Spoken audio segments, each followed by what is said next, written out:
일단 김웅수 감독님 자리 해주셨는데 박수 부탁드릴게요. 예, 김웅수입니다. 감사합니다.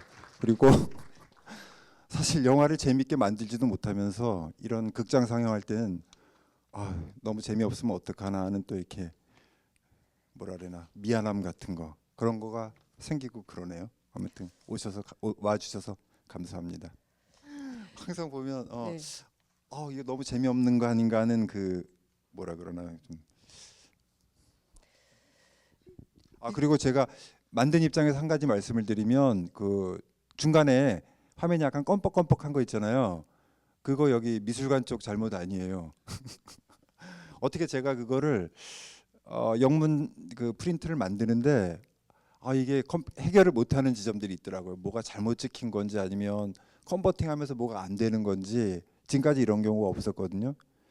그래서 시간에 쫓겨서 할 수 없이 그랬는데 또 보니까 뭐 과거의 어떤 허접한 기억 얘기하면서 영화 얘기하면서 팍팍 그러니까 뭐 이렇게 안 밝혀도 되는 문제인 것 같기도 한데 뭐 좀 그냥 의도된 걸로 아마 생각하시지 않을까요, 그렇게 대부분? 아무튼 근데 뭐 문제가 제 잘못입니다. 예.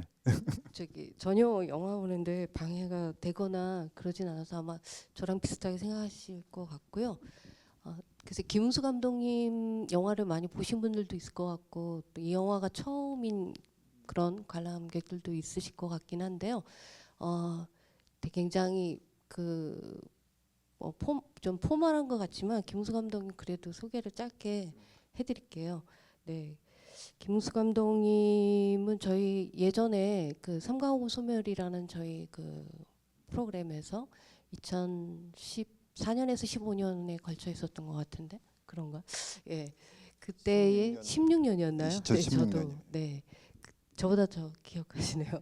네, 그때 그 김웅수 감독님의 작품을 꽤 많이 저희가 상영을 했었습니다.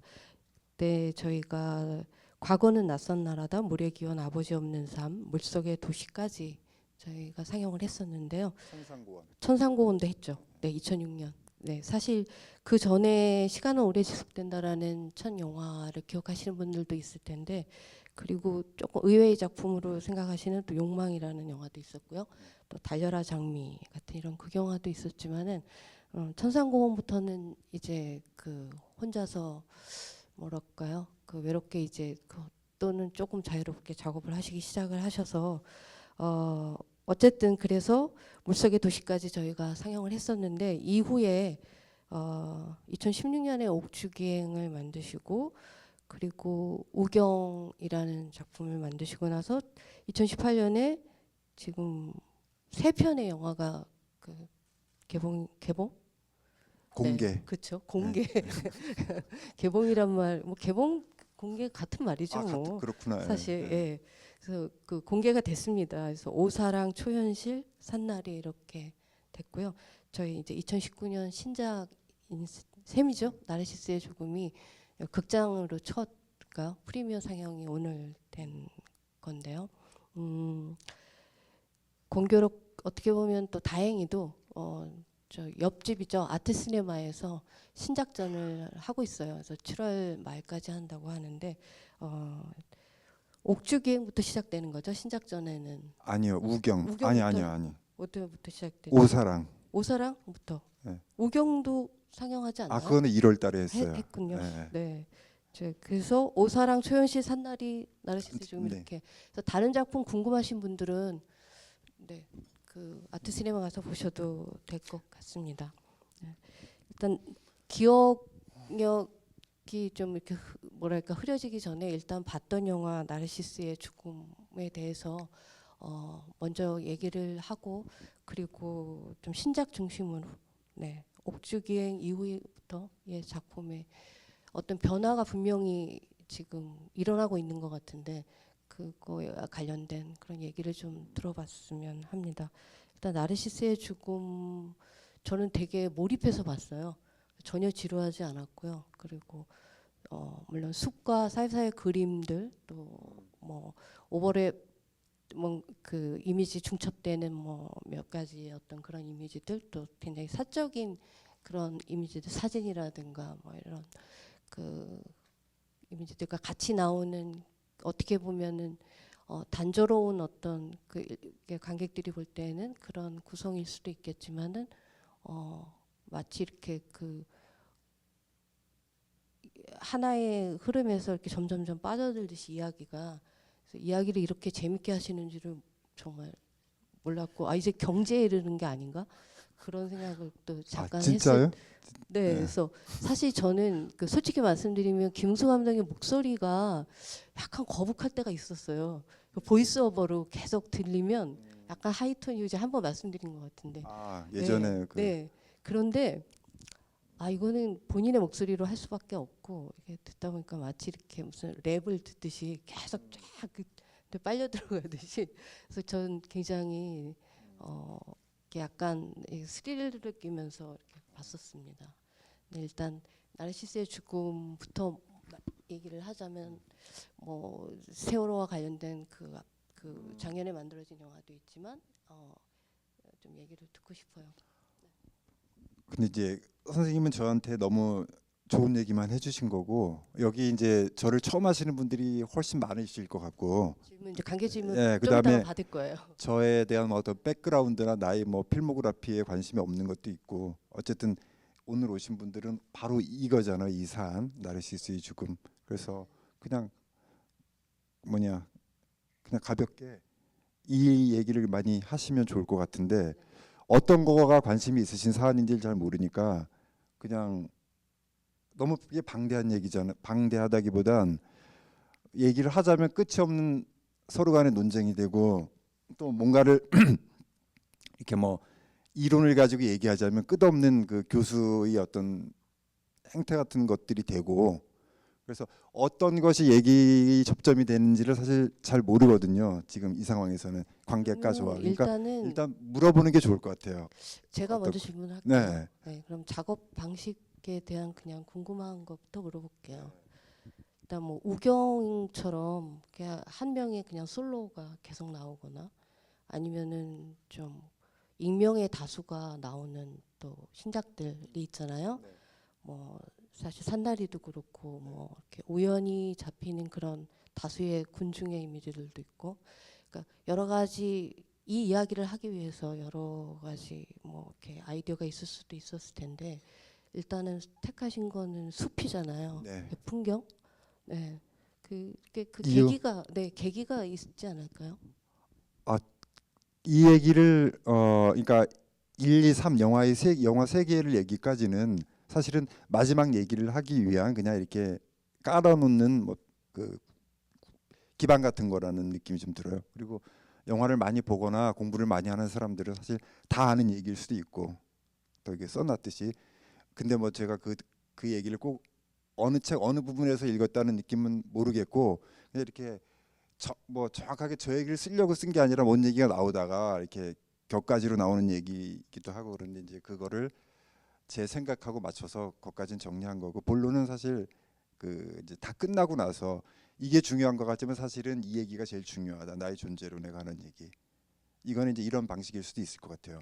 그 아버지 없는 삶에서 그렇게 요코의 아버지를 찾아서 일본 전역을 뒤졌지만 사실은 내가 뭔가를 감추기 위해서 이렇게 하는 행위에 대해서 뭔가 이렇게 자기 얘기를 하는 게 있거든요. 그리고 난 그게 이제 그 영화의 핵심이라고 생각하고 그리고 이것도 마찬가지인 것 같은 게 아, 1, 2, 3처럼 자꾸 이렇게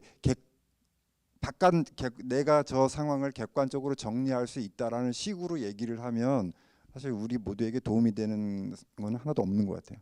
그냥 자기 얘기를 좀 해야 될 것 같아요. 그리고 보는 사람도 그렇고 각자가 여기 나오는 그 우화 얘기처럼 자기가 돼지인데 자기는 마치 이 세상에 속해 있지 않은 것처럼 나는 이 세상을 다 정리할 수 있는 것처럼 분석해서 해석해주고 정리해주고 하는 이런 어떤 뭐 TV 앵커나 교수들의 행위 같은 것은 그러니까 학교에서는 뭐 이게 의미가 있는 얘기지만 우리가 살아가면서는 별로 이렇게 중요하지 않은 얘기들이거든요. 제가 뭐 그런 사람들을 뭐라 그러는 게 아니라 그래서 우리가 만나야 되는 거는 직접 그런 얘기인 것 같습니다. 그 내 얘기 그리고 이걸 보는 여러분 얘기 또 다시 우리가 여기서 뭐 이렇게 이 극장에 있는 모든 사람들이 또 한 덩어리가 돼가지고 저 바깥에 있는 사회 현상을 우리가 뭐 이렇게 그 뭐냐 분석하고 무슨 이렇게 평가해 주듯이 하는 얘기는 이렇게 맞지 않는 것 같고, 그러니까 제 지론이 또 그거하고도 연결돼 있어요.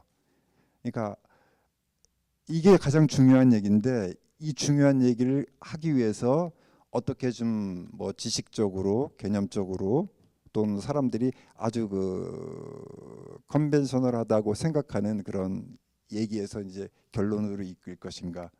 그래서 그 마지막 뭐 부로 따진다면 1부, 2부, 3부, 그것도 아닌 4부라는 생각이 들고, 진정한 어떤 그 영화적인 사건은 거기에서 생겨난다고 생각을 해요. 예. 그러니까 영화적인 사건이라고 하면 미투라는 일이 벌어졌을 때 사실 우리 모두가 남의 얘기처럼 보기도 하고, 또는 뭐 TV나 신문에서 어떤 사람이 오지게 당할 때 아 정말 저 자식 잘 걸렸다 이렇게 생각할 수도 있고, 때로는 편을 나누어서 싸우기도 하는데, 그 이면 그 배후에 있는, 그러니까 우리 문제에 대해서는 이렇게 감추려고 하는 뭔가의 그 좋지 않은 음흉한 어떤 의도가 있다고 생각이 돼요. 그 처음에 인류 역사의 가장 큰 사건이라고 쓴 게 무슨 뭐 이 사건이 정말로 뭐 촛불이나 뭐 어떤 우리가 정권을 바꾼, 또는 뭐 또 뭐라 그러나 설명하기가 뭐 광주 그런 사건, 한국의 독립, 뭐 해방 이것보다 큰 사건이냐라는 식으로 의문을 가질 수도 있는데, 이거는 이제 저는 그렇다고 봐요. 우리 각자가 정말 이런 어떤 충격을 자기가 갖는다면, 그러니까 역사적으로 큰 사건이라고 하는 거는 10년에도 한 번 일어날 수 있고, 또는 우리가 아닌 다음 세대에도 일어날 수 있고, 우리 전 세대에서도 일어날 수 있었던, 어떻게 보면 그냥 그냥 일어날 수밖에 없는, 그리고 언젠가는 또 일어날 그럴 것이지만, 이 나르시스가 죽는다고 하는 거는 이제 우리가 뭐라고 얘기하나, 내가 인류학자가 아니라서 하여튼 200만 년 전부터 시작해서 지금까지 살아오면서 뭐라고 얘기해야 되나, 그 주체라고 얘기해야 되나, 하여튼 이제 이렇게 얘기하면 제가 점점 어려운 미궁 속으로 빠져드는데, 인류 역사의 가장 큰 사건, 그리고 마지막에 미안하지만 그건 없다. 우리가 생각하는 그 주체란 없다. 그 위대하고 정말 그 위대한 하나하나라고 하는 우리 사고로 이 세상을 전부 해석할 수 있고 분석할 수 있고, 그다음에 우리 각자 하나하나가 그렇게 생각하고, 그러면서 그것에 의해 가지고 어떤 자신과 외부를 분리해낼 수 있다고 생각하고, 그 분리하는 것 속에서 나는 이 세상을 이렇게 해석하고 정리하고 뭐 분석해낼 수 있다는 그런 그 자체가 존재하지 않는다. 이 아무것도 아닌 얘기 같지만 이거를 곰곰이 잘 씹어서 생각을 해보면 여기에서 파생되는 많은 문제들이 해결될 수 있는데, 그것보다 더 포기해야 되는 것은 자기 자신이 아무것도 아니라고 하는 그 자체를 인정을 해야 돼요. 그게 얼마나 슬픈 일이겠어요, 우리 각자에게. 그 힘으로 사는데. 하지만 또 역으로 생각해 보면 바로 그 문제가 그 문제가 또 이런 문제를 점점 더 양산하고 더 견고한 그 자기 세계 속에서 자기 중심적으로 바라보게 되는 것이 아닌가라는 그런 생각을 하면서 썼습니다. 그래서 실제로 중요한 사건이라고요. 예. 사실 미투 관련 문제는 되게 유치할 정도로 뭐 단순한 부분도 있고, 근데 말씀하신 것처럼 그런 어떤 실존적인 그런 문제들과 당연히 또 연관되어 있는 부분이기 때문에 또 굉장히 모호해지는 부분도 동시에 갖고 있는 것 같아요. 근데 이제 그런 부조리함 뭐 이런 거를 영화 이렇게 그 나레이션을 통해서 계속 보이스오버로 이제 우리가 이렇게 들려주게 하고 있는데, 그 물론 약간 가끔은 이렇게 말씀하신 것처럼 이제 주체는 없다라고 이렇게 얘기하는 이게 되게 좀 시니컬하게 이렇게 그 어떤 뭐라 그럴까 강도가 세게 약간 좀 힘을 그것도 그 목소리를 통해서 이렇게 발휘하는 지점들이 있거든요. 이렇게 김우수 감독 영화를 이렇게 쭉 보다 보면은 근데 그게 말씀하신 것처럼 그런 그 본인이 갖고 있는 그런 어떤 사유의 어떤 과정 속에서 나오는 것들이겠지만 또 아울러서 어떤 그 윤리적 문제와 항상 결부가 되고 있기 때문에 그 지점이 그래서 그 이 사실 이 나르시스의 죽음을 포함해서 다른 뭐 산날이라든가 오사랑이라든가 다 마찬가지로 어, 어, 다른 영화들 접근하는 다른 영화하고는 다른 방식으로 얘기하고 있다고 보여져요. 그래서 또 그런 부분이 재미있고 그래서 일단 저는 이제 제 개인적인 그런 느낌이고요. 말씀하신 것처럼 관객들 질문들로 바로 들어갈게요. 네, 질문 되게 많을 것 같아요. 네, 손 들어주시면.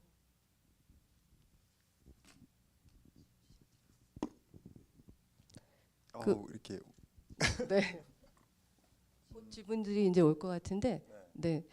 일단 제가 그럼 한 가지 더 질문하자면 손석희 뉴스룸 목소리 다 아는 사건이니까 그냥 얘기해도 돼요. 그 안희정 그리고 또 마지막에 나오는 뭐 약자로 나오지만 이제 장자연의 문제라든가 이런 그러니까 그 어떤 권력과 폭력, 이 성적인 어떤 힘을 행사하는 이런 폭력성과 관련된 문제인데 이제 여자 관객의 입장에서 볼 때하고 남성이 이 영화를 볼 때는 되게 다를 것 같긴 해요. 그래서 네, 그래서 저는 이제 그 제가 여자로서 이 내레이션을 듣고 있을 때 그리고 그 이미지는 굉장히 정말 어떻게 보면은 이게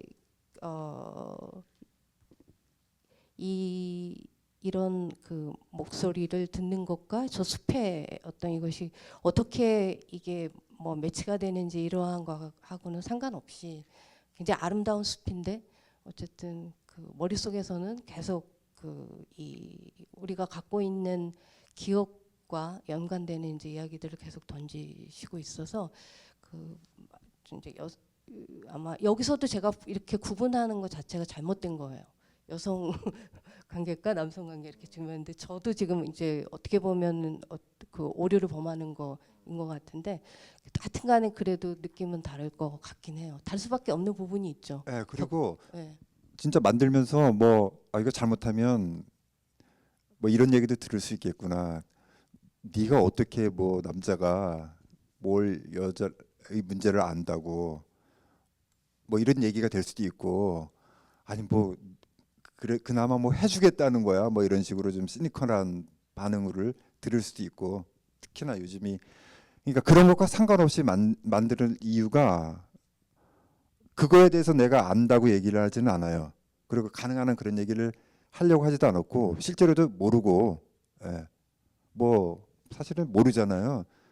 그뭐 같은 남자도 모르는 거지만 더더군다나 완전히 다른 성은 더 모르는 거고 그런데 아무튼 그래서 이거는 그냥 오히려 이 뭐 여기 오신 남자분들이 어떤 사람에게 뭐 한 뭐 20%나 30%라도 나도 비슷하게 저에게 공감한다. 라는 것으로도 뭐 이렇게 만족할 만한 영화적 결과를 냈다고 생각을 하고요. 그다음에 뭐 이렇게 논리적으로 뭐 어떤 사람들한테 우리 사회의 어떤 뭐 평등 문제를 논리적으로 꼭 설득시키지 않아도 말하자면 이제 제가 충주에 살고 시골에 사는데 어떤 아저씨들이 남자들이 야 너 요새 그러면 쫓겨나 라든지 너 그러면 평생 혼자 살아야 돼 남자들은 애들 이제 결혼 못해 그런 사고 방식 갖고 삶이 있으면 또는 요새 그런 말하면 큰일 나 이것만으로도 굉장한 그 충격을 주고 어떤 이거 불안한 거구나 몸을 좀 조심하게 만드는 거 꼭 우리가 어떤 뭐 이론적으로 승리했다, 너는 이것을 다 안다 이렇게 하지 않아도 분명히 이 뭔가의 그거는 있다고 봐요 저는. 그렇기 때문에 이것이 어떤 사람들이 특히나 이제 남자 관객이 봤을 때 나 비슷한 걸 느낀다든지 승복할 수 있다든지 그러면 제가 할 수 있는 뭐 일은 많이 한 것이 아닌가 그런 생각을 가지고 만들었습니다. 예를 들면 그 마치 영화의 리뷰를 보는 것처럼 이제 그 신들러 리스트나 스필버그의 신들러 리스트 그리고 히치콕의 이창 또 알란 제이 파큘러의 이제 소피 선택 이렇게 세 작품을 특별히 이제 얘기를 많이 하는데 말씀하신 것처럼 이제 신들러 리스트의 그 장면처럼 사실 어떻게 보면 이제 욕망이라는 문제에 대해서도 우리가 과연 얼마나 많이 제대로 생각하고 있나 제대로 또는 질문을 던지고 있나 이런 생각도 많이 들어요. 그래서 순결한 욕망이라는 거는 존재하지 않는 것처럼 어떻게 보면 거기에는 이제 뭐 항상 여러 가지 부과되는 조건과 뭐 말들이 있잖아요. 그래서 그 세 편의 영화를 선택하신 그게 굉장히 저는 깜짝 놀란 부분도 있었어요. 그래서 물론 소피의 선택 같은 경우는 정말 어떻게 보면 우리가 살고 있는 어떤 그 살아가는 사람의 어떤 인간적 존재의 어떤 그냥 어떤 조건이 사실은 다 그렇잖아요. 어떻게 보면 그래서 그 소피의 선택을 떠올리는 거는 저도 약간은 충분히 떠올릴 수 있다는데 신들리스트 장면이나 리오 그 이창을 그 선택하신 건 굉장히 저도 미처 그러니까 특별히 이렇게 신경 써서 생각을 하지 않고 봤던 부분이에요.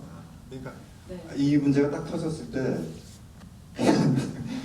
이틀 만에 사실 이 구도가 딱 그려지더라고요. 저 숲을 찍고 이 세 개만을 갖다 쓰고 그리고 나머지 이제 내 얘기를 하자 이렇게요. 그래서 굉장히 빨리 어떻게 보면 근데 자신을 얘기하지 않고 자기 고민을 전달하는 방법이 아니었나 하는 좀 생각도 들고요. 그리고 이게 3월에 찍은 거잖아요. 작년 3월이죠. 예, 3월 실제로 그때였습니다. 7일 6, 7, 8 그리고 뭐 그 푸른 장면 이런 거는 이제 편집하다가 그해 10월에 찍은 것도 있고 뭐 여름에 한 것도 있고 마지막 장면 같은 마지막 경우. 같은 경우는 이제 한 늦가을 그다음에 중간에 들어간 뭐 푸르른 이런 거는 이제 여름 몇 번 더 이렇게 하고 그 숲을 찍는 것보다는 이 숲을 어떻게 중첩시킬 것인지에 대한 시간이 훨씬 더 많이 들었어요. 그 자료 찾고 그다음에 뭐 그림은 어떻게 그러면 이제 아 어떻게 고르셨어요? 고른 평소에 게요? 좋아하던 걸 그냥 아니요. 한 건 아닌 거. 내가 이렇게 좋아하는 거를 꼭 써야 될 수 있을 정도로 음악도 그렇고 그렇게 돈이 많거나 뭐 이렇게 시간과 인력과 뭐 이런 게 있는 사람이 아니기 때문에 그냥 내가 쉽게 구할 수 있는 것 속에서 하는데 그림은 뭐 다른 것도 많이 생각이 나지만 제가 예전에 이제 서울에서 그 생각이 나더라고요. 그 서울에서 이제 뭐 공부하고 또 생활하고 뭐 영화도 한 답씩 왔다 갔다 이러면서 생활하기 되게 힘들잖아요. 근데 또 짐은 많은 거예요. 그 책. 그래서 막 버리고 그러다가 끌고 다니기 너무 힘들어 가지고 근데 이제 그래도 안 버리고 이렇게 끌고 다니는 게 있거든요. 죽어라고. 그래서 이제 뭐 갔더니 또 그렇게 끌고 다니는 책을 또 보는 것도 아니더라고요. 특히 화집 같은 건 그냥 뭔가 그 애착이 있는 거지. 그래서 이렇게 끌고 다녔는데 요번에 이렇게 제가 요긴하게 쓸 줄 몰랐어요. 그래서 버리지 않길 다행이네요.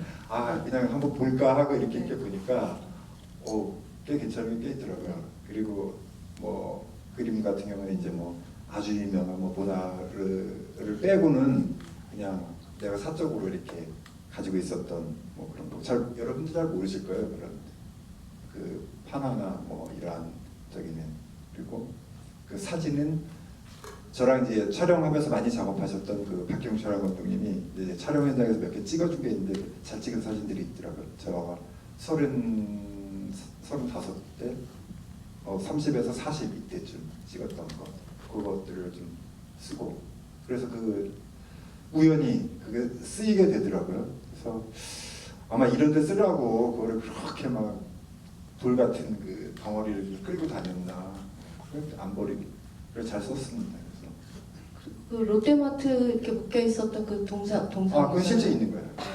버려진 거는 아니요, 아니죠? 밭을 지키는 허수아비예요.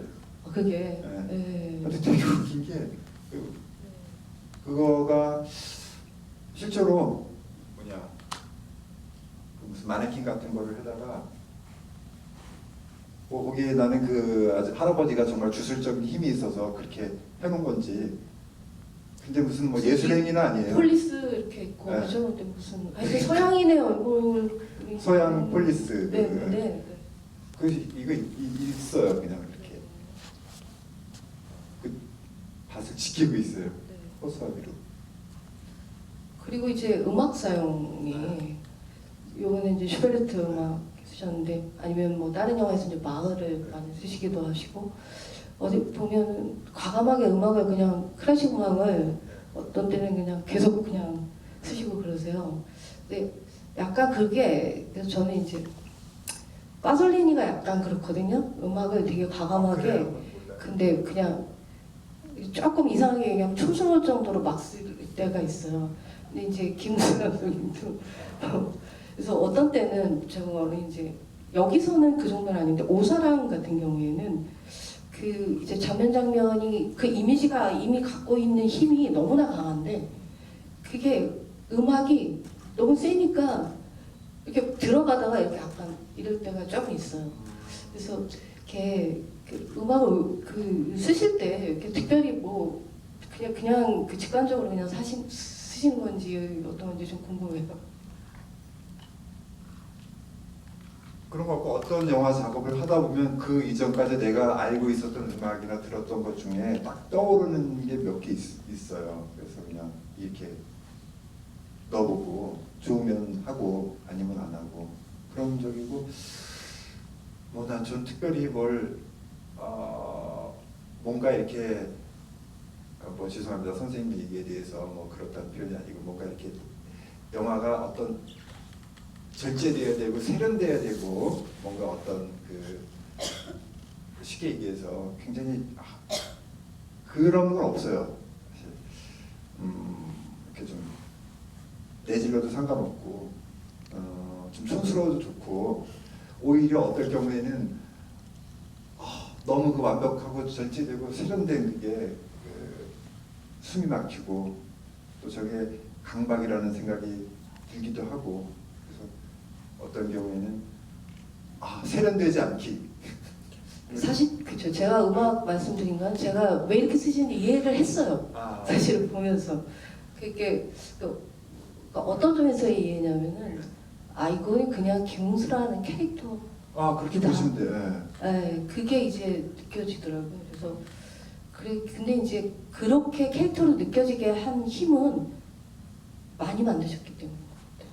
그러니까 특히 작년에 세 편의 작품이 근데 너무 왜 한 작품 나오고 한 몇 년 후에 이렇게 하면 작품이 나오면 이제 잊어버리잖아요.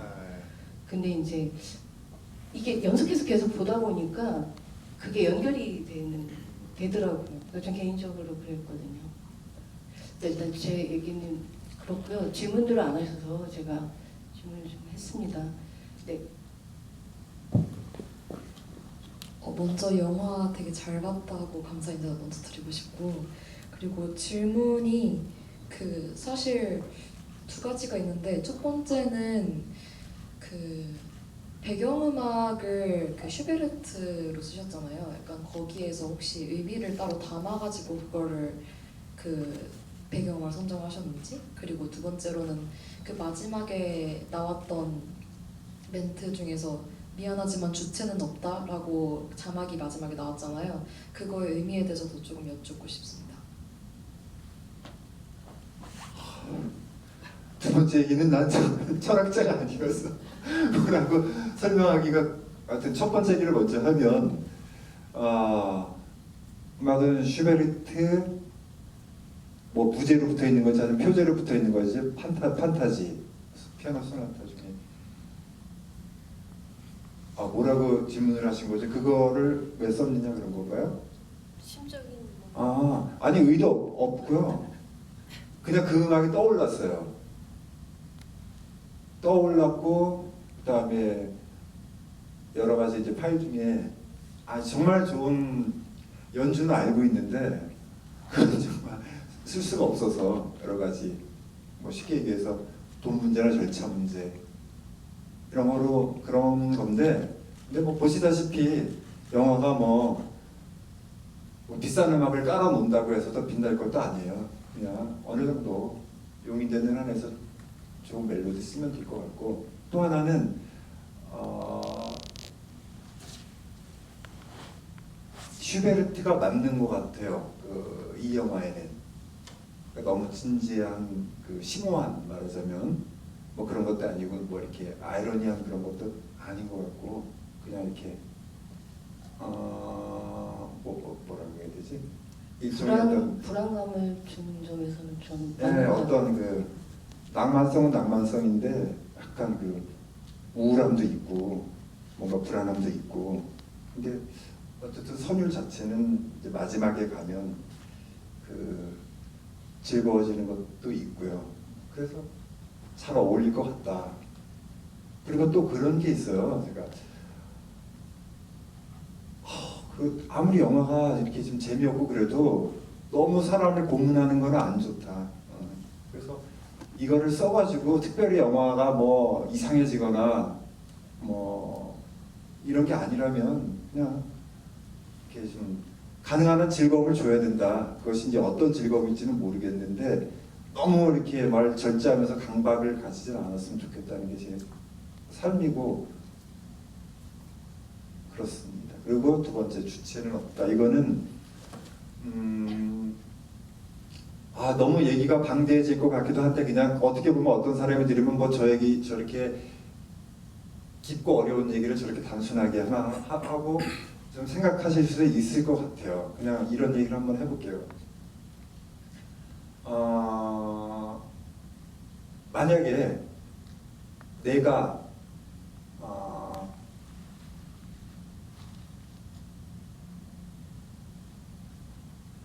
그냥 그 영화 속의 그 얘기를만 가지고 할게요. 그 자기를 빼고 무리수를 두는 돼지. 그렇게 됐을 때 돼지가 자기가 그 무리 속에 있지 않고 내가 이것을 객관적으로 바라보고 있다 라고 생각하는 거를 그냥 그거라고 생각하시면 될 것 같아요. 근데 절대로 그런 상황은 생길 수가 없다라는 게 그냥 이 영화에서 말하는 거예요. 그래서 너는 이미 그 안에 있거나 네가 생각하는 그 외부에 너를 두고 있다. 그런 얘기를 한 거라고 생각하시면 될 것 같은데요. 그러니까 뭐 이게 강의실이 아니니까 그냥 영화 속에서 얘기로 대치를 하겠습니다.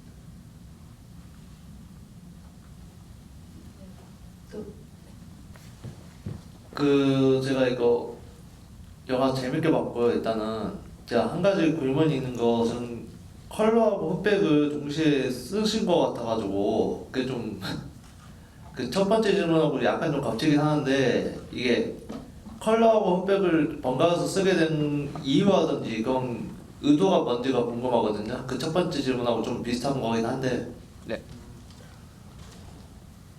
이것도 뭐 이렇게 정답이 있는 의도나 이런 게 있는 건 아닙니다. 그 음악을 썼던 것과 마찬가지로 어떤 거는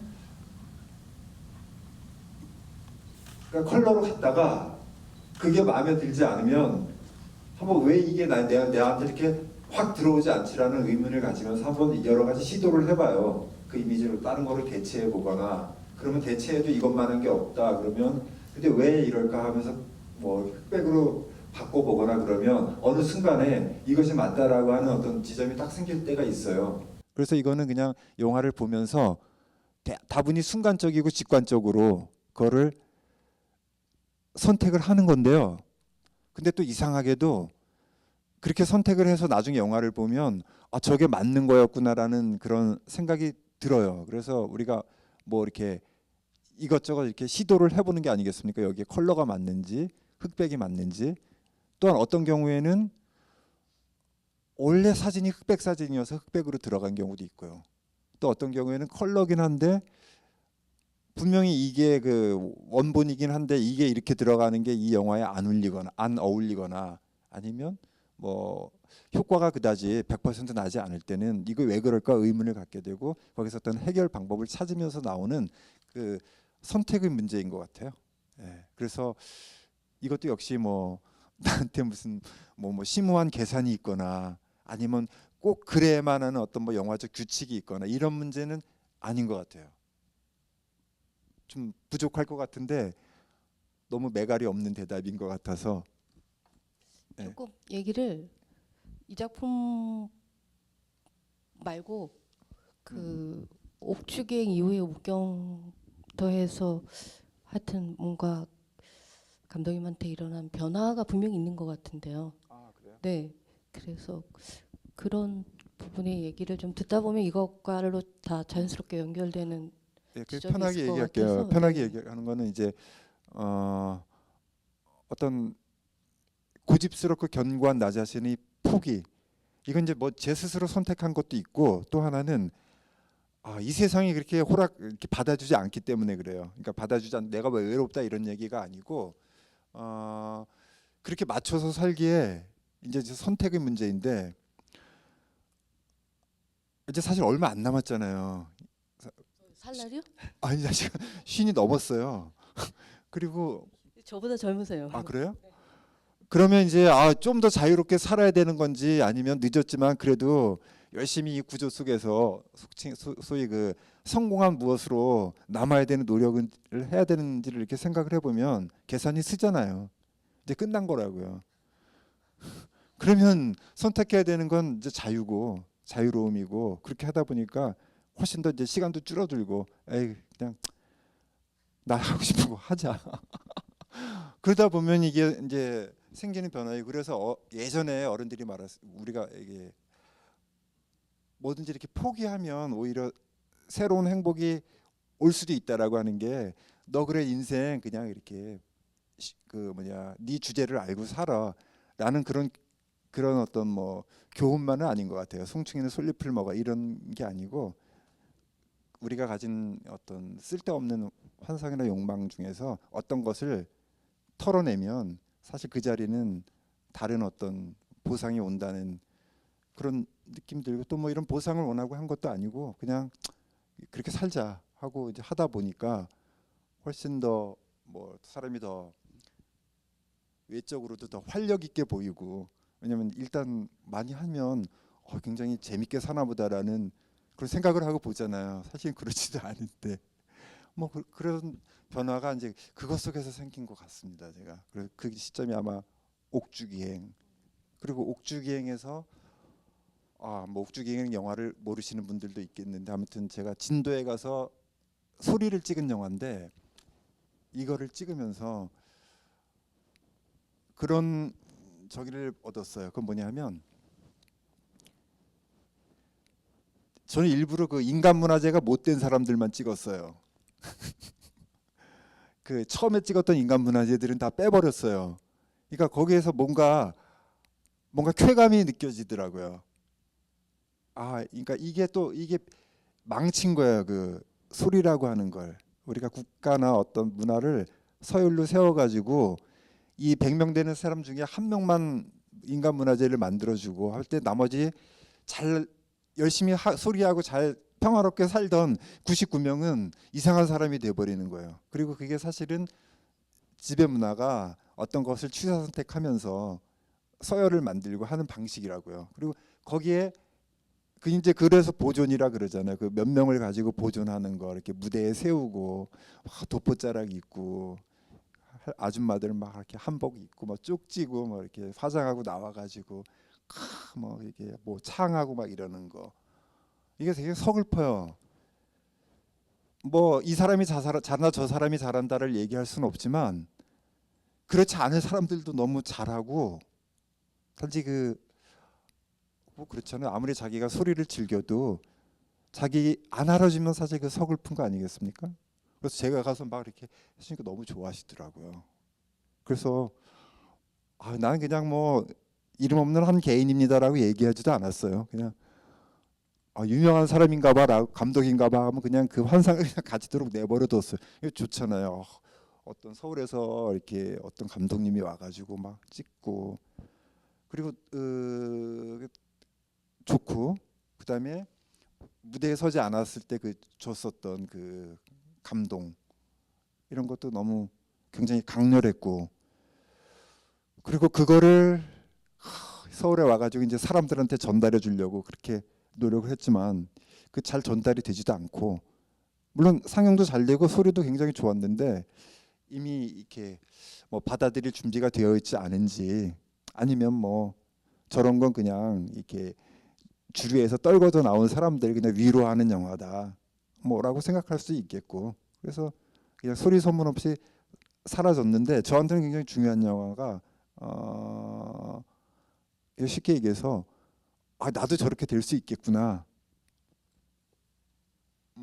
근데 이제 뭐 근데 그게 작업을 한 사람은 좋더라고요. 누구나 그리고 공감하지. 그 영화는 그 소리는 내가 들으면 그냥 좋아요. 그 2년 동안의 경험도 좋았고 정말 그냥 눈하고 귀가 호강을 했다는 저는 그렇게 생각을 해요. 아무도 경험하지 못하는 그런 경험을 했다고 생각을 하고 항상 이렇게 그 즐거움으로 남아 있고 그다음에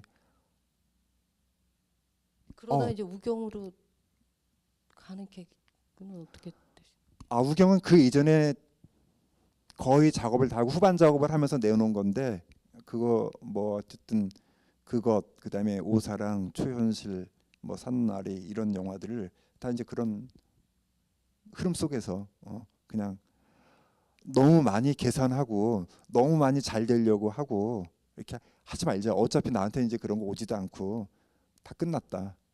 그냥 남은 인생이나 즐기자. 난 사실 그 주의고 그러다 보니까 그 속도도 빨라지고 그렇죠. 말씀하신 것처럼 남들이 뭐 영화제 좀 내보고 뭐 지원 좀 받아볼까 할 때 그냥 ITTV나 이렇게 온라인으로 그냥 쏘기도 네, 하고 만드셔서 그냥 바로 넘겨버리시잖아요. 예. 근데 결국 잘하신 것 같아요. 그래요? 그게, 예. 근데 저 처음에 왜 근데 이렇게 하시지 그랬는데 그때도 이 사람들이 자꾸 그렇게 하는 방식이 너무 아깝지 않냐. 이렇게 하면 더 잘 될 수 있을 텐데라고 하는데 그래서 속으로 그걸 이제 지금까지 20년에서 안 됐는데 뭘 지금 또 생각한다고 그게 되냐. 어차피 아웃은 아웃이고 그냥 자기 처지를 잘 판단해서 그리고 그게요. 우리가 살면서 정말 쥐약일 수 있어요. 뭐, 뭐냐면 이 구조가 나를 선택하기를 하염없이 기다리는 삶. 우리 모두가 그렇게 살고 있어요. 좀 간택당하길 기다리는 간택당하기를 기다리는. 국내어처럼. 그리고 그 간택당했을 때 어떻게 나는 반응하고 카운터 펀치를 날릴까만 계속 생각하고 있는 거야. 우리 관계 속에서도 그렇고 어느 누구도 주도성이 없고 누가 어떻게 하면 나는 어떻게 하겠다라는 이제 그것만 생각하고 있잖아요. 그러니까 이 복싱으로 치면 아웃복싱만 하고 있는 거예요. 들어오는 거 어떻게 받아칠까. 근데 이게 이제 점점 강해지고 이런 거 이제 구조화된다 그러잖아요. 어떤 것도 이제 변화시킬 수 없고 그래서 우리가 어떤 이 사회를 이렇게 정말 이렇게 구조, 이 그물로 생각한다면 이제 그물 사이사이를 빠져나가는 바람이 되고 뭐 그것도 괜찮겠다. 이 그물 얘기하고 바람 얘기하니까 또 생각나는 게 있어요. 저 영화를 내가 쓴 것처럼 저는 이렇게 순간적으로 생각나는 것들을 정말 소중하게 생각을 하는데 내가 문학 작품을 읽으면서 참 동일시했던 하나가 있어요. 그 제임스 조이스의 젊은 예술가의 초상. 그러니까 마지막 장면에 그렇게 얘기를 한다고요. 그러니까 이 제임스 조이스가 어린 시절에 얘기를 한 건데 이제 아일랜드에서 살 수가 없는 거예요. 이 구조가 너무 숨막히게 하고 뭐 하고 그래서 이제 떠나잖아요. 실제로 유럽으로. 그때 썼던 말 중에 하나가 나는 이제 이 그물 사이사이를 빠져나오는 바람처럼 뭐 이제 자유를 느끼며 살고 싶다라고 하면서 단 거기에 붙인 게 있어요. 근데 이게 나한테 어떤 결과를 미치더라도 내가 각오하고 그거를 받아들이고 살겠다. 책임까지. 그래서 아마 그런 비슷한 게 아닐까. 우리가 이런 어떤 그런 각오와 그 결과에 대한 자기 책임까지 이렇게 탓하지 않고 내가 선택한 것이라는 그런 판단이 선택들이 많이 없어지는 게 아닌가 하는 그런 생각을 합니다. 네. 결국 이제 그 영화를 만드는 사람하고 또 보는 사람의 입장 차이는 항상 있으니까 제가 보는 사람의 입장에서 감독님 작품을 사실 이제 어제 밤에도 말씀드렸지만 이제 안 봤던 초연 씨를 보고 그래서 보면서 이제 느꼈던 것이 있는데 되게 단순하더라고요 영화가 다. 근데 네. 그 단순함이 어디서 나오냐 생각을 했더니 감정인데 그 감독님은 김우수 감독님은 항상 그 오사랑도 그렇고 초현실도 그렇고 사실은 이 나르시스의 죽음도 마찬가지고 굉장히 감정이 명확하다라는 생각을 했어요. 그리고 이 정서의 밑바닥이 과연 무엇이 있는지는 우리가 알 수 없지만 그 솔직한 명확한 감정 그거를 끝까지 그러니까 버리지 않고 그냥 이렇게 가는 부분. 그래서 어떻게 보면은 뭐 산나리에서 결국 박근혜로 돌아간다라는 식의 뭐 아니면은 우리 모두가 학살자라는 식의 또 뭐 여러 이런 그 발언들이 시니컬한 발언들이 나올 수밖에 없는 것도 이게 그런 솔직한 감정의 어떤 그 뭐라 그럴까요? 발화 이런 게 있기 때문인 것 같고 사실 말씀하신 것처럼 저는 문득 이제 그런 생각도 했어요. 이렇게 대상을 바라보는 게 이제 우경에서처럼 그 완벽하게 거의 한 사람을 계속 쫓아가잖아요. 그 시각장애인 안마사 청년 근데 또 심지어 굉장히 잘생긴 청년을 계속 뒷모습으로 해서 너무나 고독한 그 안마사의 모습을 계속 우리가 바라보게 하는데 이게 그 예를 들면 제가 문득 저희 전시를 했던 하룬 파루키를 생각을 하면 하룬 파루키 같은 감독님은 그 절대로 그 관찰자로서 개입하지 않으려고 노력을 했거든요. 끝까지. 그래서 들어가지 않으려고 하는 거죠. 그러니까 그런데 이제 감독님은 들어가시더라고요.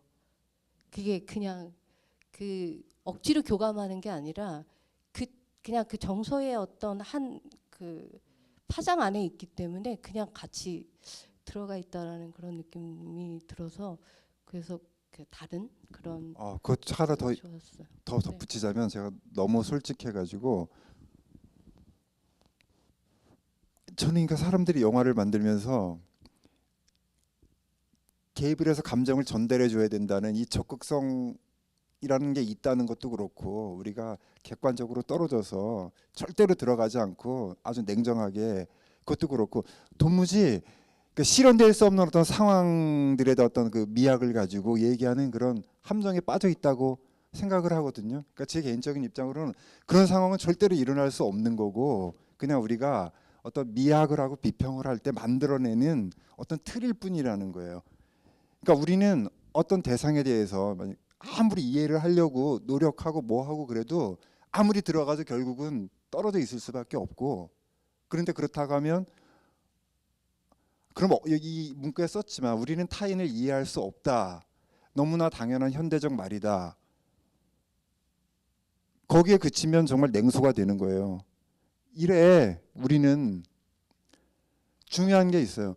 그러니까 그 말이 중요한 게 아니라 아무리 알려고 해도 알려고 하는 노력을 해도 결국은 알 수 없는데 뭔가 다르게 끝나버려요 영화가. 너와 나의 관계 속에서 그다음에 뭐 카메라와 어떤 대상의 관계 속에서 저는 이제 우경이 그런 거라고 생각을 해요. 애초부터 너를 어떻게 찍겠다가 아니라 나는 너를 알고 싶다. 그리고 너를 정말 사람들한테 전달해주고 싶다. 하는데 내가 아무리 노력을 해도 너라는 애는 도무지 알 수 없고 너의 어떤 고통이나 아주 존재론적인 어떤 뭐 고통 이런 거를 전달해 줄 수가 없다. 그렇지만 나는 최선을 다했다. 이게 제가 하고 싶은 얘기예요. 그리고 바로 그런 거가 어떤 사람들한테는 느껴지더라고요. 아, 정말 불가능함을 인정하는 예, 거죠. 그렇죠. 보면. 예. 근데 정말 열심히 노력하는구나. 근데 우리가 뭐 어쩌겠어요. 삶이라고 하는 게 알잖아요. 불가능한 거. 그런데 뭐 그렇다고 해서 안 살 수는 없는 거고 그렇다고 해서 최선을 다하지 않을 수는 없는 거라고요. 제 지론이 그냥 네. 근데 아무튼간에 너무 왕성하게 작업을 네. 이제 많이 해주시니까 되게 좋고요. 그래서 다음 작품도 또 기대가 많이 되는데 좀 관객분들 질문 좀 더 받고 네. 질문이 없을 리가 없는데 왜? 예. 저는 저 나름대로 공감을 했습니다. 제 주관적으로 공감을 했다고 생각을 하는데 제 공감한 이해를 바탕으로 보자면 세상에 많은 이야기를 할 이야기가 되게 많을 거라고 또 생각이 들고요. 미투에 대해서 어떤 인류의 역사, 현상, 사건보다 더 크게 다가오셨다고 했는데 그런 미투와 비슷한 형상의 어떤 사건을 만들어내실 수도 있지 않을까 이런 생각을 해보시지 않으셨는지 지금 질문 2개 들어왔습니다. 그리고 이거 또 하나는 제 개인적인 질문일 수도 있는데 뭐 여러 가지 그런 사건들을 보면은 말씀하신 주체가 없는데 있다고 생각하거나 혹은 있다고 선택하거나 착각하거나 그런 식으로 그런 생각들이 만들어내는 어떤 여러 가지 사건들이 되게 많다고 생각할 수도 있을 것 같아요. 그래서 다른 이야기나 다른 그런 미투와 같은 어떤 사건들을 그런 활동이라고 해야 되나요? 문화라고 해야 되나요? 그런 것들을 만들고 싶은 것들은 없으신지 제가 정리가 안 되는데 혹은 또 저는 그런 붕괴하는 마음이 또 있을 거라고 생각을 했어요. 그런 붕괴한 마음들은 이런 작업을 통해서 좀 개인적으로 해소되는 이런 부분도 있을까? 네, 이건 좀 조심스러운 질문이긴 한데 궁금했습니다. 말씀하신 첫 번째 뭐 두 번째 이거는 사실 저도 뭐 이 문제 말고 뭐 활동하고 싶은 거는 없고요. 뭐 이런 질문을 한 건지도 사실 잘 모르겠는데 어쨌든 그냥 영화를 만드는 것. 그다음에 두 번째는 또 뭐 분개하는 마음? 분개하는 마음. 다른 어떤 것에 대해서 그것까지도 잘 모르겠고요. 그냥 마지막에 더 하고 싶은 얘기 뭐 이런 걸 물으신 것 같은데 세 번째. 어떤 참여의 형태를 다른 형태를 또 생각하시는 그런 건가요? 죄송합니다. 제가 다시 1번은요. 이런 비슷한 다른 이야기 그러니까 제가 이해한 거로는 그 정체가 없는데 정체가 있거나 혹은 정체가 있다고 착각하는 그 생각으로 인해서 만들어지는 문제점들, 사건들이 미투 말고도 다른 부분에서도 많은 나쁜 형상들을 보이고 있다고 생각해요. 아까 말씀하셨던 것 중에 기억이 나는 게 이런 걸로 문제 해결을 하고 싶은 느낌을 제가 받았었거든요. 그래서 그거는 쉽게 얘기하면 분명히 거기서 느끼죠. 우리가 영화를 보고 어떤 얘기를 하고 그럴 때 특히나 이제 학생 청년들한테 많이 느끼는 저기가 뭐라 그러죠? 예전에 오사랑이라는 영화를 보고 어떤 사람이 이제 이런 대화를 하는데 어떤 21 초반 되는 학생인데 이렇게 잘 차려입고 와갖고 그러시더라고. 오늘 감독님의 영화를 처음 뵙고 이제 두 편을 연달아 봤거든요. 근데 이런 분이시구나. 그리고 이렇게 영화를 이렇게 시작해서 이렇게 끝내시는 거를 좋아하시는 분이구나라고 하면서 되게 뭐 그런 얘기를 하더라고요. 그래서 그냥 저는 저런 얘기를 왜 하지? 그러니까 쉽게 얘기해서 내 영화나 내가 당신에게 어떤 사람이라고 나를 판단하라고 사실 나를 보여주는 게 아니라는 거예요. 이게 정말 어떤 자기 중심적인 그런 게 이 화면 안으로 절대 참여하지 않는 사람 있잖아요.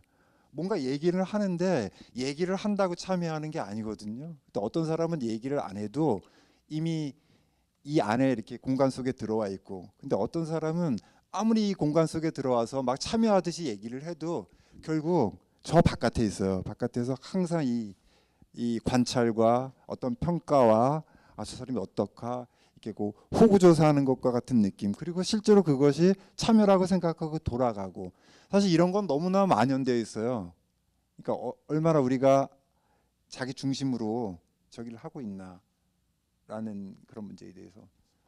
근데 또 네. 질문하신 그- 의도가 그런 문제? 그런 것도 있고 미투처럼 어. 이렇게 뭐 헤게모니나 이런 권력형 뭐 이런 것에 의해서 되게 불균형하게 뭔가 이루어지는 구분들, 그거에서 오는 피해들, 이런 것 같은 미투와 비슷한 다른 사안들도 있지 않았겠냐라는 질문 같아요. 예, 혹시나. 있겠죠. 근데 뭐 구체적으로 내가 그걸 가지고 뭘 해야 되겠다라는 그런 생각이 없으니까 지금 갑자기는 뭔가가 생각나지 않고요. 그냥 두루뭉실하게 말씀하신 뭐 이렇게 분개하는 지점이나 내가 하고 싶은 얘기, 내가 오늘 이 자리에 오면서 어떤 질문이 나오고 어떤 상황으로 끝나도 내가 이 얘기는 꼭 하고 싶다라는 게 사실 하나 있었어요. 그래서 제가 그 얘기를 한번 해볼게요. 영화를 보면 어떻게 보면 이게 정말 제가 하고 싶은 얘기일 수도 있어요. 이 모든 얘기를 다 이렇게 가장해가지고 영화 세계, 그리고 나의 존재론적인 뭐 불안, 뭐 어떤 뭐 이런 걸 다 떠나가지고, 사실은 첫 번째 쉰들러 리스트의 그 부분에서 많이 잘려나간 부분이 있어요. 한 10여 분 정도. 그게 중요한 얘기인데 이 영화를 너무 혼란스럽게 해가지고 내가 이제 잘라낸 부분인데 요 얘기를 할게요. 내가 그래서 스필버그 감독을 참 존경하게 됐다 그러잖아요. 그리고 사실 그때 그 장면이 아직까지도 나한테 20년 동안 중요한 뭔가에 어떤 의문으로 남아 있는 게, 저 사람이 정말 내가 생각한 대로 그렇다라는 그런 어떤 확신하에서 정말 대단한 사람이다라고 느끼는 지점은 그거예요. 저 나치 장교라는 사람을, 그 남자를 통해 가지고 정말 나치 윤리를 섬찟하게 나는 보여준다고 생각을 했어요. 그리고 지금도 그거를 내가 포기하고 싶지 않고 끝까지 그 옳다고 생각하는 거에 대해서 그 악무한을 나는 잘못했다, 나는 나중에 반성할 수 있다, 이런 문제가 아니고 정말 나는 끝까지 옳다, 이 문제. 근데 역으로 저기 해가지고 그 문제를 이렇게 대항하는 방식이 한국 사회에서 너무너무 이게 나이브해요. 허약하고. 왜냐면 우리가 가지고 있는 어떤 윤리라고 하는 거는 굉장히 종교적이고 윤리적이고 종교적이고 용서적이고 화해적이라고요. 그렇게 하면 그게 굉장히 내가 그러니까 인간적으로 우위에 있는 것 같고, 뭔가를 꼭 이렇게 용서해야 되고, 용서를 못하면 이렇게 옹졸한 인간인 것 같고. 그래서 제가 많이 화가 나는 부분이 사실은 김대중 대통령이 전두환을 사면하지 않았어야 되는데 왜 저 사람은 저 사면을 했을까? 그러니까 뭐에 빠졌을까 도대체? 어떤 훌륭한 사람이 되고 싶어가지고 뭐 카톨릭적인 뭐 종교적인 뭐 용서의 정신, 난 모르겠어요. 그 하느님이 그렇게 하라고 뭔가를 하더니. 그러니까 제가 얘기하는 거는 악이라고 하는 건 정말 잔인할 정도로 자기가 옳다고 얘기를 해요. 죽이고. 근데 이쪽에서 그거를 대처하는 방식은 너무너무 지금 뭐라 그러나 이것도 자기 중심적인 것 같아. 그러니까 정상인들은 악인의 치밀함을 따라갈 수가 없죠. 예. 근데 그거를 저기 하기 위해선 뭔가 그런 게 있어야 된다고요. 그러니까 이 어떤 철저한 복수가 사실 우리가 선택할 수 있는 최선의 윤리라고 하는 거. 근데 그런 게 굉장히 뭔가 이렇게 훈련이 안 되는 것 같고 사회적으로 협의가 안 되는 것 같아요. 그거는 그냥 쉬운 예로 독일은 끝까지 잡아다가 그냥 감옥에 쳐넣잖아요. 끝까지 잡아서. 그러니까 어쩌면 우리가 이 어떤 일제 시대부터 이 친일 저기 되면서 그 상처 속에서 형성된 나라가 우리라는 생각이 들어요. 뇌가 하나가 손상돼 가지고 절대로 그 불안을 극복해내지 못하는 거 있잖아요. 그냥 이렇게 우리는 어느 정도 선에서 항상 이렇게 저항해야 되고 좀 죽다가 뭔가 이루어지면 그 다음에 이렇게 용서해야 되고. 근데 안 그래요. 그 악의 윤리라고 하는 게. 그런데 뭐 그래서 그런 게 항상 답답하고. 그러면 지금 고생하잖아요. 30년 지나가지고 지금도 또 증거 찾으려고 그러고 뭐 그렇게 저 사람은 죽인 사람은 뻔뻔하게 자기 잘했다 그러잖아요. 잘못 없다고.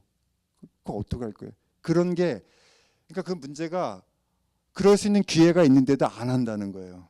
그래서 그게 참 왜 그럴까? 그래서 그 이제 말씀을 드리니까 주체란 없다라는 거는 어떻게 보면 사실 반어법인 거죠.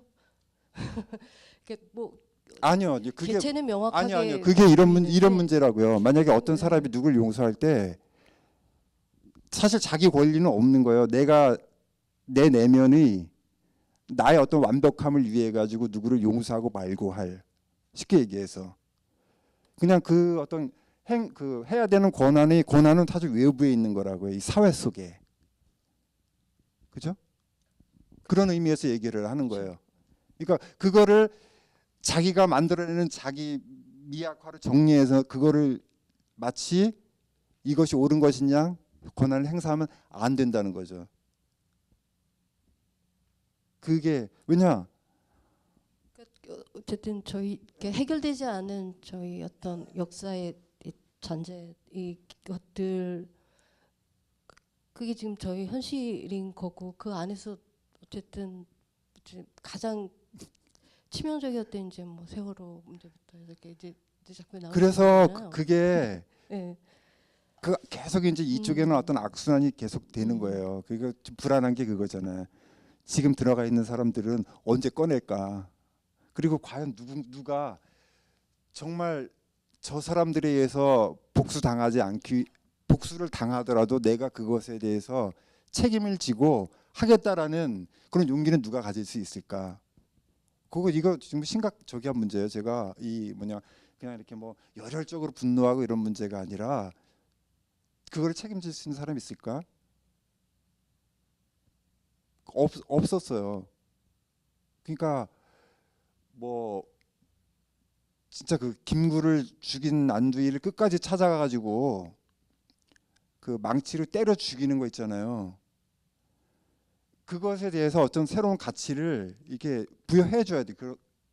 해야 되는 문제예요. 그게. 네, 하여튼 말씀하시는 거 들으니까 네.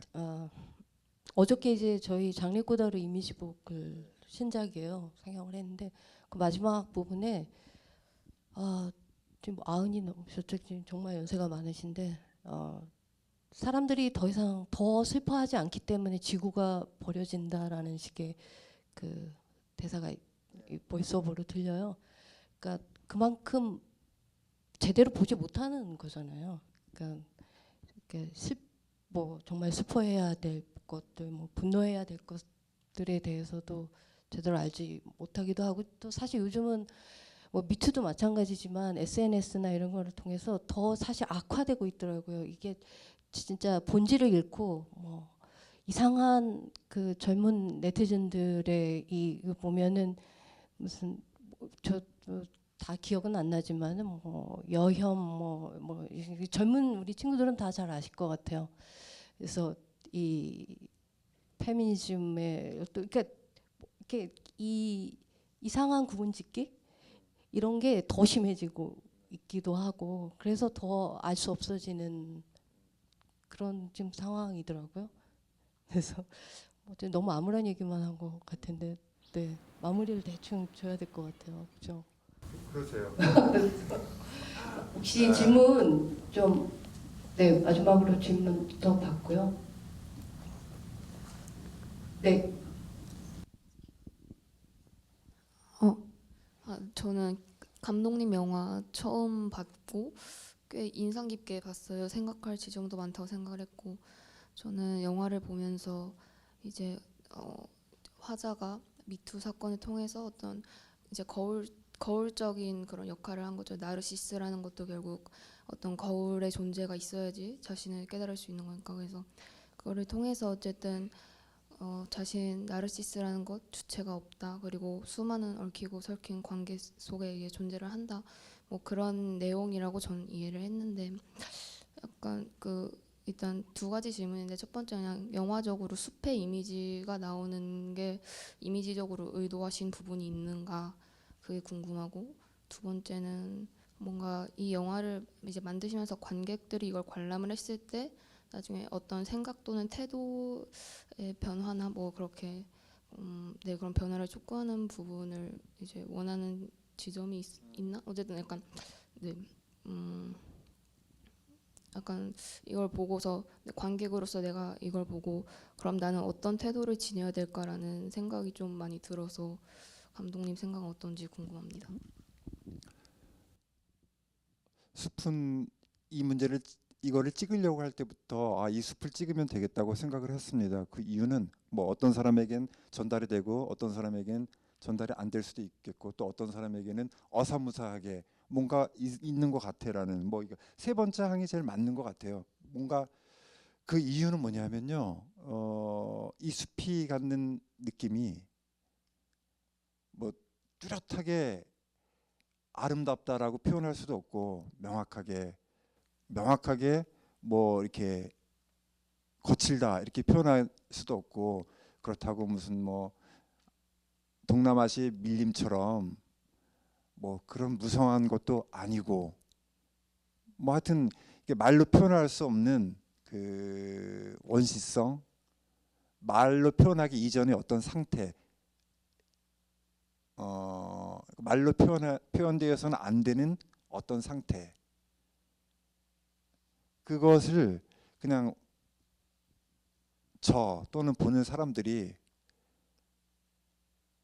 뭐 나도 저런 상태라고 말할 수 있겠구나. 나도 원래 저런 상태라고 말할 수 있겠구나. 뭐라는 그런 느낌으로 찍었습니다. 그리고 이 뭐 영화를 통해서 계속 얘기하는 것도 딸이나 아들이냐를 선택하는 거 말이나 개념 속에서는 자유로운 거다. 근데 실제로는 그렇지 않다.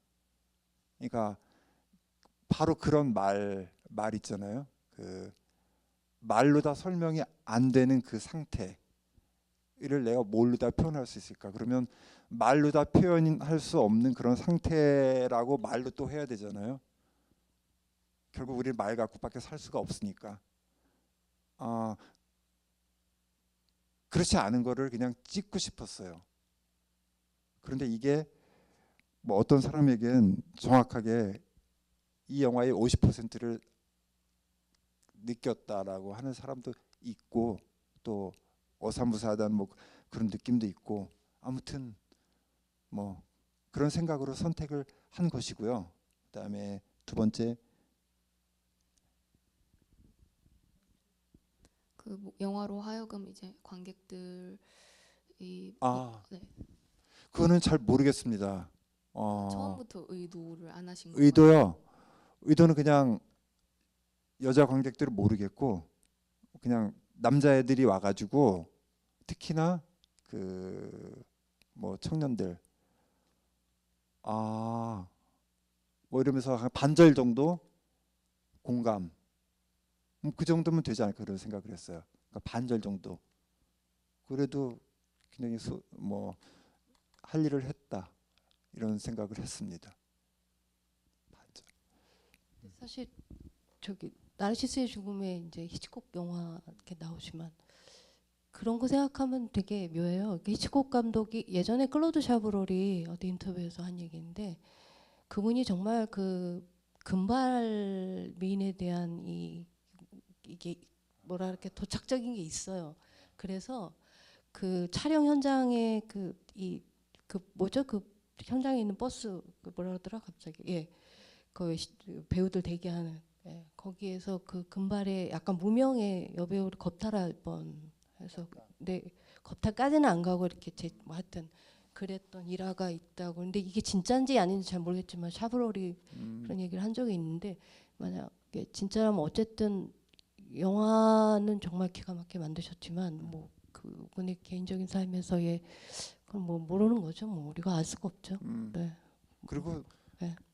또 그 영화도 사실 또 이렇게 뭐라 실제보다 뭐보다 뭐가 더 현란할 수도 있을 가능성도 있어요. 모든 것은.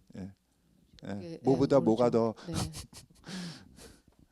해석이 더 성참 같다고. 근데 저는 이제 지금 말씀하신 그 부분하고 또 연결될 것 같은데 산나리를 볼 때 그 양수리 세트장 찍으신 거가 전 되게 저 압권이었는데 그게 왜 그러냐면 되게 바보 같은 저 자신을 보는 것 같았어요. 그 장면이 막 계속 사람들 사진 찍고 있고 막 근데 그 군중의 무리가 근데 이제 그 허가를 받고 찍으신 건가요? 아니요. 그냥 초상권은 어떻게 되나 생각 조금 들긴 하는데 저거 내가 저렇게 찍혔으면 내 모습도 저럴까 이런 생각하면서 그러면 봤거든요.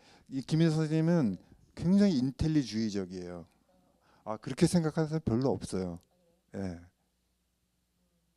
어떻게 생각들 하나요?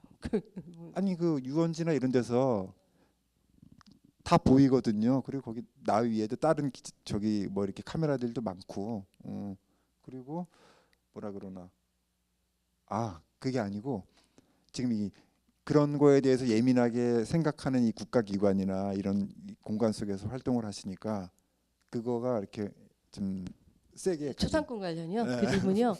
공감이신가요?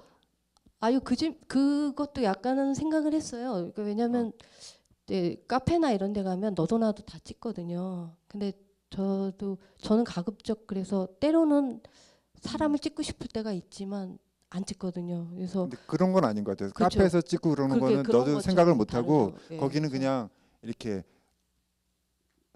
자기 자신을 오픈하지 않는다고 하는 것이 더 이상한 그 사람이 이해가 안 되는. 왜냐하면 그냥 오픈돼 있고 유원지고 거기 막 사람들 나와서 놀고 그러고 뭐 그런 것과 마찬 그런 것 더불어서 뭐 서울역 뭐 거기 뭐 6.13 싱가포르 회담을 막 중계하고 있다라고 하면 그냥 막 그 몰려 있잖아요. 그 벤치 앞에 그냥 좀 그 뉴스도 이렇게 보면 어떤 범죄자를 누가 이렇게 하고 가면 범죄자 얼굴을 가려야 되면 가리고 옆에 수사관들은 그대로 두는데 그 외에 찍힌 사람들 혹시 이거로 인해 갖고 오해가 될 만한 소지가 있는 사람들 뭐 그런 건데 어떤 경우에는 그냥 이렇게 뭐 특별하게 그게 아주 뭐 어떤 뭔가 특정한 사항이나 의도가 뭐 이런 게 있는 게 아니라면 네, 그래서 제가 하고 싶었던 얘기는 어쨌든 그 사람들이 계속 찍고 있는데 서로가 서로를 찍잖아요.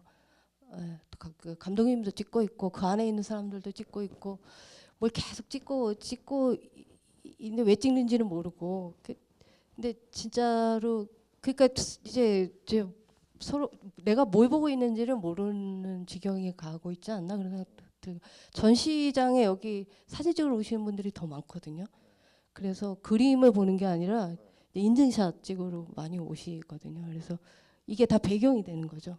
그래서 항상 이제 걸어가다 보시면 그런 분들 많이 보겠지만 어쨌든 그래서 그 장면이 정말 우리 그 굉장히 변해가고 있는 나 자신의 모습, 사람들의 모습의 한 부분 이렇게 굉장히 그 중심에 있는 걸 잘 캐치를 한 부분으로 저는 느껴졌었어요. 공감을 많이 하지 않을까 그런 장면을 보면서 생각을 했었죠. 재미삼아서 하나를 더 끝내야 되는 상황인 것 같은데 재미삼아서 덧붙이면 저는 그런 식의 어떤 포착이나 뭐 관찰하고는 전혀 상관없어요. 그러니까 전혀 내가 의도하지 않았던 부분이고 그것은 제가 더 이렇게 중점을 두거나 내가 저기 한 부분은 전혀 저것이 뭐 우리 뭐 나의 자화상이다, 우리 시대의 어떤 부분이다라는 그런 거하고는 전혀 상관이 없어요. 그런 거 그건 본 사람이 느낀 거죠. 네, 그죠. 제가 나는 이제 느끼는 거죠. 관심이 없고 저희 주안점은 우리는 모방 속에서 이렇게 뭔가를 강렬하게 원하는구나. 그게 너무 좀 저는 뭐 슬프다 그러나 저것이 뭐 무슨 행위일지언정 뭐 모방이든 뭐 그냥 뭐 뭐든 간에 결국 우리는 이것 속에서밖에 평화를 가질 수 없는 것이구나. 그래서 그 어떤 서글픔 같은 거. 그렇죠. 사실은 뭐 그 얘기를 하자면 더 길어지겠지만은 네, 북미 관계의 어떤 이런 표면적 변화, 이게 진짜인지 아닌지 저희가 확실히 모르지만 어쨌든 굉장히 희망을 주고 있는 이런 선상에서 감독님이 작품을 많이 만드시게 된 것 같고 그게 다 연결돼 있는 것 같긴 해요. 그래서 정권이 바뀌면서 네, 또 그 전부터 준비를 해왔던 것들이긴 하지만 이렇게 공개가 될 수 있어서 또 굉장히 좋은 것 같고요. 또 어쨌든 저희 나르시스의 죽음이 극장 저희 첫 상영이 여기서 될 수 있었던 것도 또 감사드립니다. 질문 뭐 네, 네 마지막 네.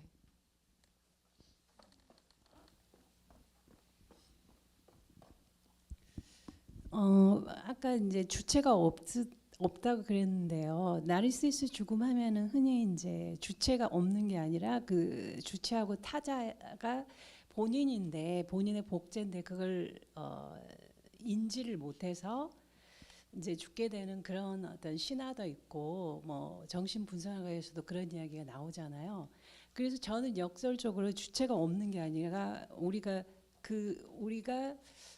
주체인 걸 모르고 예를 들어서 아까 이제 사회 현상이나 다양하게 이야기를 하셨는데 그것 자체가 우리도 일부분인데 그걸 인지를 못해서 그걸 깨우쳐주기 위해서 이제 그렇게 쓰시지 않았나. 그러니까 그 소설 그 이방인 알베르 까뮈하고 조금 비슷하게 실제로 이방인이 아니라 본인 문제잖아요. 그리고 오늘 하셨던 많은 이야기가 우리 사회나 우리의 일부의 이야기잖아요. 그래서 유기체로 이야기를 하자 보면 결국 같은 뿌리인데 그걸 인지를 못해서 그렇게 주체가 없다고 어떻게 보면 패배주의. 그러니까 저항을 아까 이야기하셨는데 저항을 하지 못해서 계속 그게 반복되고 그렇게 해서 주체가 없는 게 아니라 그걸 인지를 못하고 그래서 그 사회 현상이 안 좋은 게 계속 반복이 되고 그런 걸 깨우치지 않았나 저는 이제 그렇게 조금 생각이 됐어요. 뭐 아주 좋게 보신 것 같아요. 그리고 뭐 그 말이 해석이나 이건 사실 이렇게 뭐 중요한 게 아니고 그냥 선생님 보신 대로 그렇게 하면 되는 거. 우리가 무슨 여기서 철학 수업을 하는 건 아니고 그리고 사실 저도 잘 몰라요. 그냥 이렇게 각자가 느끼는 바대로 그거를 갖고 가면 될 것 같아요. 네. 어쨌든 적은 예산으로 가장 본인이 그 직관적으로 느끼는 거를 경제적으로 만들 수 있는 그런 비법을 찾으신 것 같아서 네 좋고요. 네, 그 다음 지금도 아마 작업하고 계실 것 같아요. 그렇죠? 네. 그래서 영화 사랑에 빠졌습니다. 축하드려요. 네. 하려고 그래도 이게 이 재주가 없네요. 그래서 부럽습니다. 네. 다음 작품 기대되고요. 네, 그 다음 작품도 물어보고 싶지만 다음에 또 새로운 작품 또 상영할 수 있는 기회를 갖게 되길 바라면서 여기까지 얘기를 마치겠습니다. 네, 감사합니다. 또 30초만요. 네, 그 말씀하세요. 기억에 관한 얘기. 제가 공부할 때 그 러시아 모스크바 있을 때 고다르가 왔었어요 거기. 그게 언제예요? 그때 90년대 초반에. 그래서 내가 거기 가가지고 사실 사진도 찍었어요. 네. 근데 그건 뭐지 나는 그냥 애고 뭐 누군지 모르고 하여튼 그게 뭐 있다가 없어진 건데 갖고 있다가. 근데 어쨌든 뭐 내가 동격이라는 얘기는 절대 아니고 이렇게 같이 이 공간에 걸린다는 게 너무 이게 좀 신기해요. 그렇죠. 그런 아니 그래서 그냥 묘하게 같은 주간에 상영이 됐어요. 네, 네, 그래서 그게 네. 이게 이렇게 되는 거구나. 네, 이게 네. 사람이 사는 게. 네. 오해는 하지 마세요. 오해. 네, 우연히 그렇게 됐어요. 예. 큰 의미는 안 두시기 바랍니다. 네, 하여튼 그럼 마지막 더 말씀. 감사합니다. 네, 또 저희 영화 상영 계속 되니까 또 영화 보러 와주세요. 네, 감사합니다.